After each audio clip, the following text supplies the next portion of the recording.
कहूंगा तो ध्यान से सुनो। कैंडिडेट्स के बीच लड़ाई मना है, एक दूसरे पर हमला नहीं करना है बिना मेरी इजाजत के, और उस पर भी घातक वार करना सख्त मना है। अगर किसी ने मेरी नाफरमानी करने का सोचा भी तो उसे फौरन निकाल दिया जाएगा, समझ गए?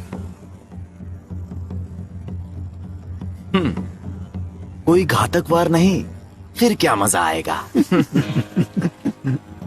अब अगर हम तैयार हैं तो शुरू करते हैं ट्यून इन एग्जाम का पहला पड़ाव। अपना पेपर वर्क सबमिट करो, बदले में तुम सबको एक एक नंबर दिया जाएगा, उससे पता चलेगा तुम्हें कहां बैठना है।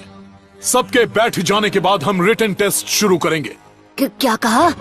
क्या कहा उन्होंने? रिटन नहीं, रिटन टेस्ट के अलावा कुछ भी please. Start your engine, tune in exams begins.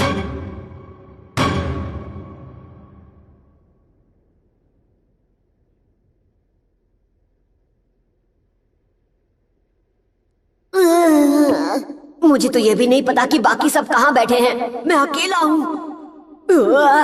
अब तो मेरा कुछ नहीं हो सकता। नरूटो की तो खैर नहीं, रिटन एग्जाम्स में वो कुछ ज्यादा अच्छा नहीं है। नरूटो? ओह, तुम कहाँ से आई हिनाटा? मैंने तो देखा ही नहीं। मैं बस तुम्हें गुड लक कहना चाहती हूँ। थैंक्स। वो अजीब है, मैंने इसे देखा ही नहीं। ये सामने होती है तब भी लगता है जैसे है ही नहीं। सब लोग ध्यान से सुनो। एग्जाम के कुछ रूल्स हैं जो तुम्हें पता होने चाहिए। तुम्हें किसी सवाल का जवाब नहीं मिलेगा, इसीलिए बेहतर है कि सब लोग ध्यान से सुनो। कोई सवाल नहीं? ये किस तरह के रूल्स हैं? ठीक है, रूल नंबर 1 ये है। इस रिटन एग्जाम में मार्क्स एक पॉइंट रिडक्शन सिस्टम के हिसाब से दिए जाएंगे। हमेशा की तरह पॉइंट बाद में नहीं, बल्कि शुरुआत में ही तुम सबको 10 पॉइंट्स का परफेक्ट स्कोर दिया जाएगा। हर गलत जवाब के लिए तुम्हारा 1 पॉइंट काट लिया जाएगा। तो अगर तुमने 3 गलत जवाब दिए तो तुम्हारा फाइनल स्कोर होगा 7। और अगर मेरे 10 जवाब गलत हुए तो मेरा फाइनल स्कोर होगा 0। रूल नंबर 2, टीम्स का पास या फेल होना उसके तीनों मेंबर्स के टोटल स्कोर्स पर आधारित होगा।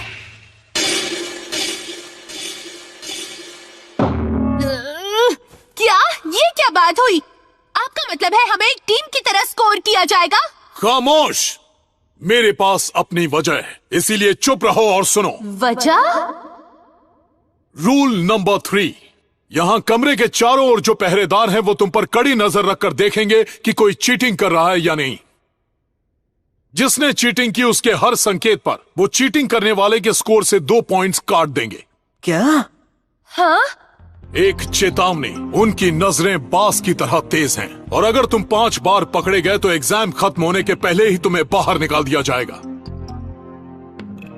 हद है, यहाँ तो पूरी कोशिश हो रही है कि हम पॉइंट्स कमा ही ना सके। जो बेवकूफ पहरेदारों के हाथों चीटिंग करते हुए पकड़ा गया वो यहाँ रहने के काबिल ही नहीं है। मेरी नजर तो तुम सब पर है। अगर तुम चाहते हो तुम्हें शिनोबी माना जाए तो फिर हमें दिखाओ तुम कितने अनोखे शिनोबी बन सकते हो। परेशान मत हो, शांत रहो। मुझे पता है मैं सब सही करूंगी और सास्के भी कर ही लेगा। तो अगर नरूटो को 0 मिलता भी है तब भी हमारा स्कोर अच्छा होगा, हम पास हो जाएंगे। एक और बात, अगर किसी कैंडिडेट को 0 मिला और वो फेल हो गया तो सिर्फ वही नहीं बल्कि पूरी टीम फेल हो जाएगी। क्या कहा उन्होंने? अब तो मेरी खैर नहीं। नारुतो? एग्जाम का आखिरी सवाल वक्त खत्म होने के 15 मिनट पहले ही दिया जाएगा। तुम्हारे पास 1 घंटा है, शुरू करो।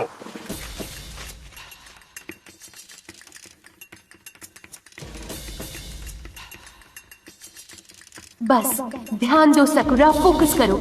सबको दिखा दो कि तुम क्या कर सकती हो। बस तुम गड़बड़ मत करना नारुतो, कम से कम जवाब तो सही दे देना। अरे यार, कुछ ठीक नहीं लग रहा है। नरूटो बस बैठा हुआ है, शायद डर गया है।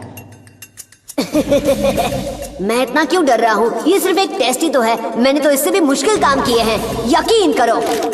बस मुझे मन शांत रखकर आराम से जवाब देने होंगे। बस सारे सवाल पढ़कर देख लेता हूँ मुझे किन किन के जवाब आते हैं, कोई बड़ी बात नहीं। Okay, number 1। ओह समझा, मुझे यहाँ एक कोड सुलझाना है। ठीक है। अरे ये वाला जाने दो, अगला क्या है? डायग्राम में लाइन बी 7 मीटर ऊंचे पेड़ पर बैठे निंजा ए द्वारा एनिमी सी पर फेंके गए शुरिकेन की ट्रेजेक्टरी दिखा रही है। अगर सी को पॉइंट्स डी, ई और एफ पर रखा गया हो तो जरूरी ट्रेजेक्टरी को डिस्क्राइब करो और तैयार करो। साथ ही अनुमान लगाओ कि शुरिकेन ज्यादा से ज्यादा कितनी दूर जाएगा। ये क्वेश्चंस तो अनसर्टेनिटी के प्रिंसिपल्स पर हैं, जिन्हें सुलझाने के लिए कॉम्प्लेक्स मैकेनिकल एनर्जी एनालिसिस की जरूरत होगी। बहुत ही डिफिकल्ट क्वेश्चंस है। अरे नरूटो का तो इन्हें सॉल्व करने का कोई चांस ही नहीं है। एक्चुअली मेरे अलावा यहाँ पर बस कुछ ही लोग होंगे जिन्हें ये समझ भी आएंगे। ओके, ये वाला जाने दो। नेक्स्ट। हर क्वेश्चन उसके पहले वाले से ज्यादा मुश्किल है।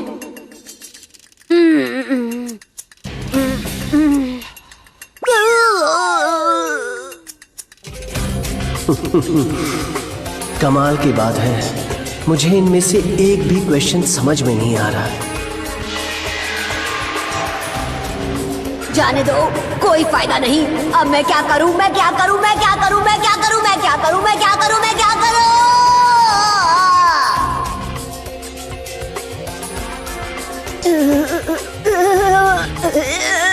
अगर हमें आगे बढ़ना है तो मुझे ज्यादा स्कोर करना होगा, पर ये कितना मुश्किल है। मन कर रहा है कि मैं वो नहीं कर सकती। लगता है जैसे वो चाहते हैं कि हम चीटिंग करें। बस उम्मीद है कि नारुतो और सास्के इसमें ना फंस जाएं। नहीं, वो नहीं फंसेंगे, कभी भी नहीं। नारुतो भी इतना बुद्धू नहीं है ना? ओके, डरो मत, डरो मत। अब बस एक ही काम हो सकता है, चीटिंग करूंगा और नहीं पकड़ा जाऊंगा।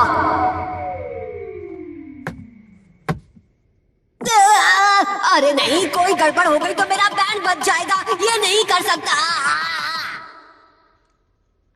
अजीब है, ये लोग टेस्ट पेपर पर गौर करने से ज्यादा ध्यान तो चीटिंग करने पर दे रहे हैं। ये सुपरवाइजर्स हमारी हर हरकत देख रहे हैं ताकि हमें चीटिंग करते हुए पकड़ लें। अभी अभी कोई पकड़ा गया है। एक और बात, सिर्फ 2 पॉइंट का डिडक्शन क्यों?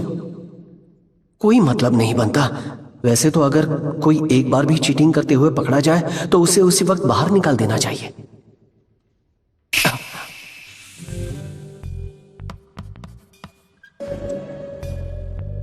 जो बेवकूफ पहरेदारों के हाथों चीटिंग करते हुए पकड़ा गया वो यहां रहने के काबिल ही नहीं है। तो फिर हमें दिखाओ तुम कितने अनोखे शिनोबी बन सकते हो। हाँ, तो ये बात है। हाँ, यही बात होनी चाहिए। यहाँ पर सिर्फ रिटन एग्जाम की बात नहीं हो रही। असली मकसद हमारे दिमाग को नहीं बल्कि जानकारी इकट्ठा करने की हमारी काबिलियत को परखना है। हाँ, अब मैं समझ गया। हमारे चारों तरफ सुपरवाइजर्स, ये हद से ज्यादा मुश्किल सवाल, ये बात की चीटिंग के हर इशारे पर 2 पॉइंट्स का काटे जाना, ये तो कमाल है। एक निंजा को धोखा परखना आना चाहिए। वो हमें चीटिंग करने से रोक नहीं रहे। वो चाहते हैं हम कुछ करें। वो चाहते हैं कि हम चीटिंग करने की कोशिश करें और पकड़े ना जाएं। सिर्फ अनोखे शिनोबी ही इस चुनौती को ठीक से समझकर पूरा करेंगे और वो हमसे यही चाहते हैं। न जाने और कितनों को ये समझ आ गया है कि ये टेस्ट असल में है क्या। कम ऑन नारुतो, तुम ये कर सकते हो। दिमाग चलाओ, इससे पहले कि देर हो जाए। दिमाग चलाओ।